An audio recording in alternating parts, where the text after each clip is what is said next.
છોટાઉદેપુરમાં આમ આદમી પાર્ટીની જે બહુમતી આવી છે કવાંટ તાલુકા અને છોટાઉદેપુર અને કદવાલ તાલુકામાં જે ટાઈ પડી છે અને 13 જિલ્લા પંચાયત જે આવી છે, અમારી આમ આદમી પાર્ટી એના કાર્યકર્તાએ ખૂબ લડત આપી, પણ હવે જ્યારે અમારે બોડી બનાવો અને સત્તામાં બેસવાનો સમય આવી ગયો છે તો પ્રશાસન, પોલીસ તંત્ર છે એ અમારા ચૂંટાયેલા ઉમેદવારોને ધમકીઓ આપે છે, એમને ઓફરો આપે છે.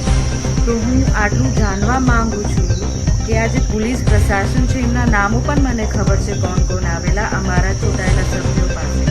આ પ્રશાસન આ વર્દી પહેરીને દલાલી કરવા માંગે છે કે એ લોકોની સેવા માટે અહીંયા છે? અગર એટલી દલાલી અને રાજકારણ રમવાનું શોખ હોય તો તમે વર્દી ઉતારીને જાતે ચૂંટણી લડો.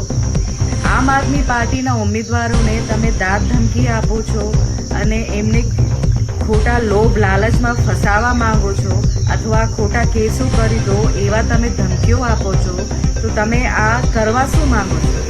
અને કોણ કોણ પ્રશાસનમાંથી અને ચૂંટાયેલા પ્રતિનિધિઓ પાસે આ પોલીસ ખાતામાંથી ગયા છે એ અમને નામો ખબર છે, અને ટાઈમ આવશે અને અમે ખુલાસો આપીશું અને એમની વર્દી ઉતરે એવું અમે ચોક્કસથી ફરિયાદ કરવાના છે.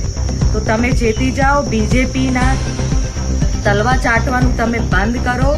આમ આદમી પાર્ટીની સત્તા આવી છે, લોકો આ જન આદેશ છે અને તમે જન આદેશ વિરુદ્ધ કામ કરશો તો એના વિરુદ્ધ તમારા ઉપર પણ કાર્યવાહી થશે.